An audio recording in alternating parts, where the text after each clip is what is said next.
Hello students, we are study BSc second year paper third unit 2 day 8th। आज हम unit second के 8वें दिन में अध्ययन करेंगे इकोसिस्टम होम्योस्टेसिस, पारिस्थितिक तंत्र समस्थिरता। बहुत इम्पोर्टेंट टॉपिक है और समझने लायक टॉपिक है। पारिस्थितिक तंत्र की एक महत्वपूर्ण विशेषता होती है कि इसमें कार्यात्मक संतुलन रखने की स्वतः प्रवृत्ति अर्थात नेचुरल कैरेक्टर होता है। किसी को कुछ करने की आवश्यकता नहीं है। इसमें फंक्शनल बैलेंस बनाने के लिए ऑटोमेटिक गुण है और जैसा कि हम कह भी रहे हैं कि प्रकृति अपना संतुलन खुद बनाती है। इसी संदर्भ में कहा जाता है, वह एक होल टॉपिक हो गया, प्रकृति अपना संतुलन खुद बनाती है। वह प्रकृति के संदर्भ में हो गया होल प्रकृति, है ना। जैसे पेड़ पौधों के विनाश से टेम्परेचर बढ़ा है, बीमारियां बढ़ने लगी, है ना, हम मौत के कगार पे खड़े हैं। तो ये सब प्रकृति अपना बैलेंस बनाती है। हम सही गलत केवल अपने स्वार्थ के वशीभूत होकर कहते हैं। तो पारिस्थितिक तंत्र की एक महत्वपूर्ण विशेषता इसे कार्यात्मक संतुलन रखने की स्वतः प्रवृत्ति है। एक निश्चित सीमा तक होने वाले परिवर्तन, वांछित प्रतिक्रिया स्वतंत्र की सामान्य स्थिति को बनाए रखने में सफल होते हैं। कोई भी निश्चित सीमा तक होने वाले परिवर्तन, मतलब अपन कहते हैं हर चीज़ की एक लिमिट होती है ना। उसी संदर्भ में कि निश्चित सीमा तक होने वाले परिवर्तन, वांछित प्रतिक्रिया स्वतंत्र तंत्र की सामान्य स्थिति को बनाए रखने में सफल होते हैं। प्राकृतिक संतुलन बनाए रखने की ये प्रवृत्ति ही समस्थिरता कहलाती है। किसे कहेंगे समस्थिरता? एक निश्चित सीमा तक होने वाले परिवर्तन, वांछित प्रतिक्रिया स्वतंत्र तंत्र की सामान्य स्थिति को बनाए रखने में सफल होते हैं। प्राकृतिक संतुलन बनाए रखने की ये प्रवृत्ति समस्थिरता कहलाती है। जैविक तंत्रों में परिवर्तन का प्रतिरोध करने की प्रवृत्ति के साथ ही प्राकृतिक संतुलन बनाए रखने की विधि होम्योस्टेसिस कहलाती है। कितनी बढ़िया परिभाषा है। जैविक तंत्रों में biological systems, in biological systems कोई भी परिवर्तन होता है तो उसका प्रतिरोध किया जाता है। प्रतिरोध करने की प्रवृत्ति, पहला पॉइंट, प्रतिरोध करने की प्रवृत्ति। नेचुरल बायोलॉजिकल सिस्टम से उनमें चेंज का रेजिस्टेंस किया जाता है, प्रतिरोध किया जाता है और प्रतिरोध करने की ये प्रवृत्ति, पहला पॉइंट। और साथ में प्रतिरोध करते हुए वापस प्राकृतिक संतुलन बनाए रखने की विधि को हम होम्योस्टेसिस कहेंगे। आया समझ में? मतलब अगर बायोलॉजिकल सिस्टम्स में, जैविक तंत्रों में आप कोई परिवर्तन करना चाहोगा तो पहली बात तो उसका प्रतिरोध किया जाएगा। तो प्रतिरोध करने की प्रवृत्ति और साथ में उस प्राकृतिक संतुलन को बनाए रखना, दोनों पॉइंट जुड़े हुए हैं, ही क्या कहलाएगा? होम्योस्टेसिस। प्रत्येक जैविक तंत्र में जिस प्रकार घटक जीवों की आबादी स्वनियमन प्रदर्शित करती है, उसी प्रकार संपूर्णता जैविक तंत्र में भी प्राकृतिक संतुलन बनाए रखती है। इस दृष्टि से हम साइबरनेटिक्स नियंत्रण विज्ञान को महत्वपूर्ण माना जाता है, कंट्रोल करने वाला साइंस। ठीक है। इस टॉपिक से संबंधित 2 से 4 नंबर का क्वेश्चन बनता है, ऑल ओवर क्वेश्चन बनता है ना। तो इसको आप अच्छे से रीड करोगे। वर्तमान में मनुष्य प्राकृतिक विधियों के स्थान पर कृत्रिमता की तरफ तेज़ी से बढ़ रहा है। मनुष्य क्या कर रहा है? कृत्रिमता की तरफ तेज़ी से बढ़ रहा है। हम सब जानते हैं कि फीडबैक्स पर प्राकृतिक नियंत्रण आधारित होता है। हम सब जानते हैं कि फीडबैक किसको कहेंगे? हम कोई भी काम करते हैं तो उसके बारे में फीडबैक जानना, ठीक है ना। तो ये फीडबैक्स किस पर निर्धारित होते हैं? प्राकृतिक नियंत्रण पर निर्धारित होते हैं, आधारित होते हैं। प्रत्येक जैविक तंत्र में पॉजिटिव फीडबैक्स ही वृद्धि तथा जीवंतता का आधार माना जाता है। अगर फीडबैक लिया जाता है किसी भी प्रक्रिया का, अगर फीडबैक पॉजिटिव होगा तो आप वृद्धि और जीवंतता का कर सकते हो। अगर ये नेगेटिव होगा तो आप विनाश की तरफ जा रहे हो, है कि नहीं है?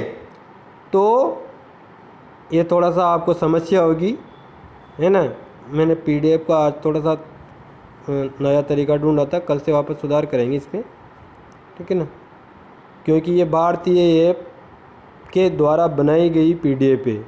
भारतीय ऐप जो उस लड़के ने, संदीप ने बनाई थी, है ना। चाइना वाला ऐप मैंने डिलीट मार रखा है। तो आप भी इस बात को समझोगे। तो मैं बता रहा था तुम्हें, प्रत्येक जैविक तंत्र में पॉजिटिव फीडबैक की वृद्धि तथा जीवंतता का आधार माना जाता है। इसके साथ ही विशिष्ट नियंत्रण के प्रकार से ही पोषक पदार्थों का समूह और कार्य मुक्ति तथा कार्बनिक पदार्थों का उत्पादन एवं विघटन नियंत्रित होता है। प्रत्येक जैविक तंत्र में क्या होता है? विशिष्ट नियंत्रण के प्रकार से और पोषक पदार्थों का संग्रह और कार्य मुक्ति और कार्बनिक पदार्थों का उत्पादन और विघटन आदि नियंत्रित रहते हैं। विशिष्ट तथा बड़े पारिस्थितिक तंत्र में पदार्थों के चक्र तथा ऊर्जा प्रवाह ही एक दूसरे पर आधारित क्रियाओं से स्वसुधारक समस्थायित्व सेल्फ कोरिलेटिंग होम्योस्टेसिस विकसित करते हैं। पारितंत्र में पुनः निर्विष्ट अर्थात पुनः आपूर्ति में वृद्धि होने पर संतुलन कर उच्च स्थिति दर्शाने लगता है। यहाँ कम परिवर्तन गौण हो जाते हैं। वस्तुतः होम्योस्टेसिस नियंत्रण का प्रभाव इवोल्यूशनरी बैलेंस की समयावधि के बाद भी देखा जा सकता है। नवनिर्मित होते पारिस्थितिक तंत्र में होम्योस्टेसिस नियंत्रण क्षमता कम होती है, जबकि परिपक्व या पुराने तंत्र में क्षमता अधिक होती है। आप खुद भी समझ सकते हो, अगर किसी इकोसिस्टम का अभी निर्माण हुआ है तो उसमें प्रकृति प्रकोपों को, नेचुरल डिजास्टर को सहन करने की क्षमता कम होती है, अतः उसमें समय स्थायित्व नियंत्रण क्षमता कम होती है। जबकि मैच्योर या ओल्ड सिस्टम से उनमें यह क्षमता ज़्यादा होती है। मनुष्य पावरफुल जियोलॉजिकल एजेंट होने के कारण, मनुष्य को किसका नाम दिया गया है? पावरफुल जियोलॉजिकल एजेंट होने के कारण अपने से संबंधित पारितंत्रों की क्रिया को बदलने में प्रयत्नशील है, बदलने का प्रयास कर रहा है, नेचुरल सिस्टम को चेंज करने की कोशिश कर रहा है। अपनी योग्यता से मानव फीडबैक्स के माध्यम से परितंत्र के समस्थायित्व पर पूरा ध्यान देने की आवश्यकता है। अपनी योग्यता से मनुष्य को अभी, है ना, फीडबैक के माध्यम से कि कैसे कैसे फीडबैक आ रहे हैं, कोरोना जैसी बीमारियां आ रही है, ग्लोबल वार्मिंग बढ़ रही है, अतः ये फीडबैक ही है, इनको समझो और पारितंत्र के समस्थायित्व में अपना पूरा ध्यान दो, पूरा ध्यान देने की आवश्यकता है।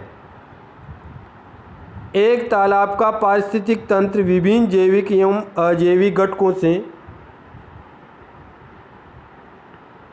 अनवरत चलने वाली प्रक्रियाओं से चलता रहता है। इससे तालाब का सामुदायिक जीवन चक्र एवं विशिष्ट प्रकार से संतुलन बना रहता है। तालाब का इकोसिस्टम में पारिस्थितिक तंत्र है, वह नेचुरली अपनी क्रियाएं स्वतः ऑटोमेटिक करता रहता है और उसका संतुलन बना रहता है। अब एक पारिस्थितिक तंत्र में जीवन संख्या में बने रहने वाले स्थायित्व के उदाहरण द्वारा भी हम होम्योस्टेसिस स्थायित्व को समझ सकते हैं। एक तंत्र में बढ़ी हुई मांसाहारी जीवों की संख्या से अगर मांसाहारी जीवों की संख्या बढ़ गई तो शाकाहारी जीवों की संख्या में कमी आने लगेगी, किंतु फिर भोजन की कमी हो जाएगी तो मांसाहारियों की संख्या में कमी आने लगेगी, और मांसाहारियों की संख्या में कमी आने लगेगी तो पुनः शाकाहारियों की संख्या बढ़ने लग जाएगी, फिर मांसाहारी भी बढ़ने लग जाएंगे। इस प्रकार ये ऑटोमेटिक बैलेंस बना रहता है, संतुलन बना रहता है। अब हम देखते हैं कार्यात्मक दृष्टि से पारिस्थितिक तंत्र। सामान्यतः पारिस्थितिक तंत्र में जैविक और अजैविक घटक अलग अलग प्रतीत होते हैं। आप भी आराम से बता सकते हो कौन से जैविक घटक है, कौन से अजैविक घटक है, किंतु इन दोनों घटकों में जटिल व संतुलित कार्यात्मक संबंध बना रहता है। जटिल और संतुलित, इन कार्यात्मक संबंधों पर ही तंत्र का जीवन चक्र आधारित रहता है। प्रत्येक घटक की तंत्र में जहाँ एक और पृथक पहचान बनी रहती है, वहीं दूसरी ओर एक दूसरे से कार्यात्मक संबंध बनाए रखते हैं। प्रत्येक घटक का तंत्र में जहाँ अपनी पहचान है, जैसे मनुष्य जैविक घटक है और इसकी अपनी पहचान है, वहीं दूसरी और एक कार्यात्मक संबंध के रूप में अपने अजैविक घटकों से जुड़ा हुआ है, मिट्टी से जुड़ा हुआ है, हवा से जुड़ा हुआ है और जटिल संबंध है। लड़कियों समझ रहे हो ना, जटिल संबंध है। मनुष्य का अजैविक घटक वायु से जटिल संबंध है।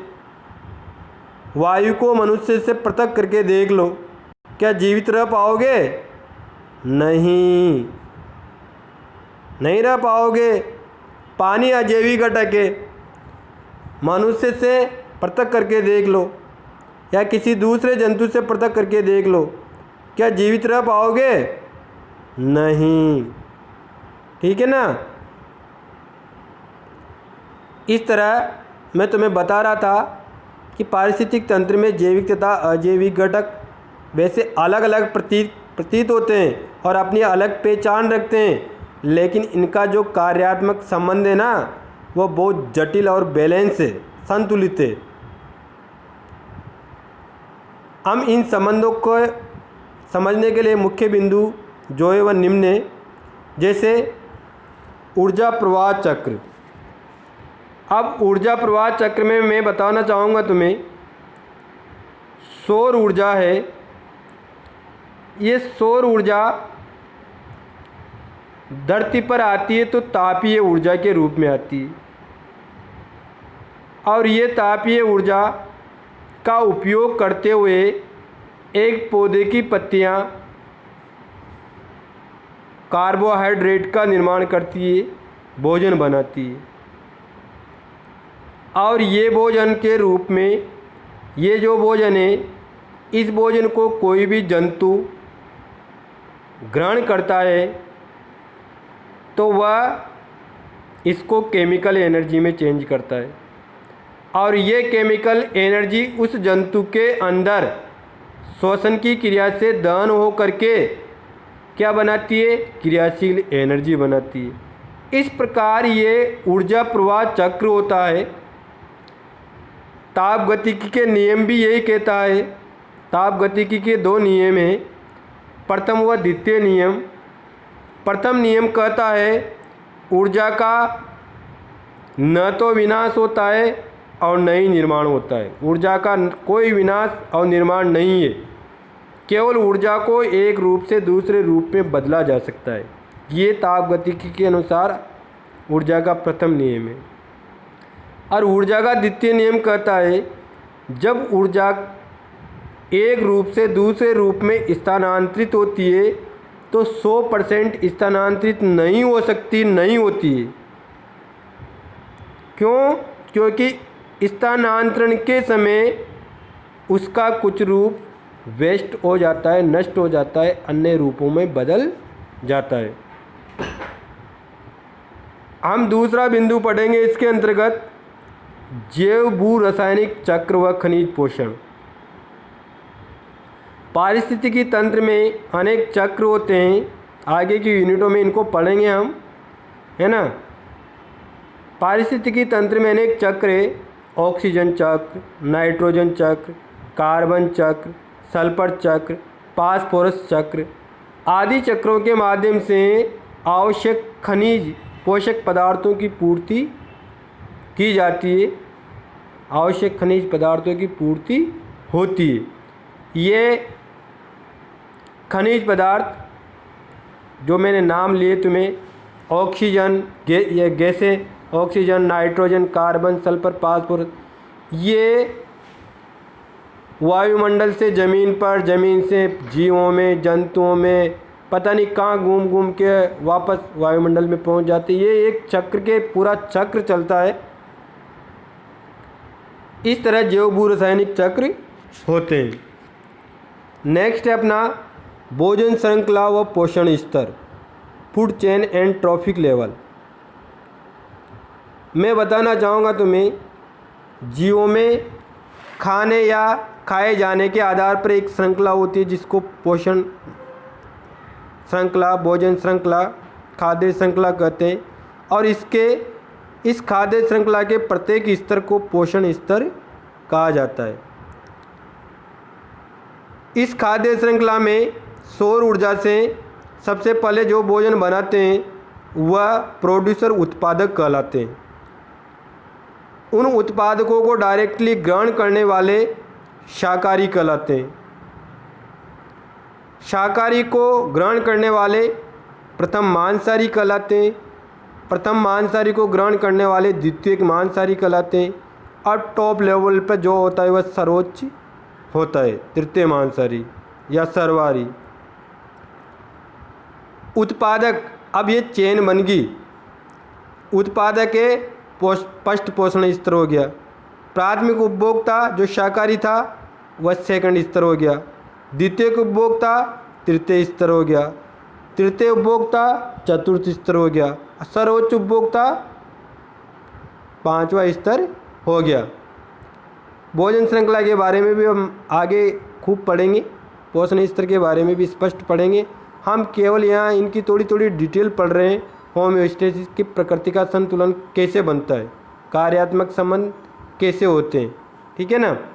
तो क्रियाशील, हाँ इतना ज़रूर बता दूँ, क्रियाशील ऊर्जा का केवल 80 से 90% तापीय ऊर्जा के रूप में नष्ट हो जाता है। केवल 10% ही भोजन श्रृंखला में अगले को स्थानांतरित किया जाता है। चौथा पॉइंट है कंट्रोल, नियंत्रण या साइबरनेटिक्स। साइबरनेटिक्स सेल्फ रेगुलेशन बनाए रखने की क्षमता युक्त होते हैं। पारिस्थितिक तंत्र में नियंत्रण प्रक्रियाओं के अध्ययन को साइबरनेटिक्स या पारिस्थितिक तंत्रों का नियंत्रण विज्ञान कहा जाता है। ये संतुलन विभिन्न घटकों के बीच में बना रहता है, इसे होम्योस्टेसिस कहते हैं। ये होम्योस्टेसिस तब तक बनी रहती है जब तक तंत्र में आवश्यक पदार्थों की आपूर्ति और उत्पादन के बीच संतुलन बना रहता है। लास्ट है अन्य कारक, अदर फैक्टर्स।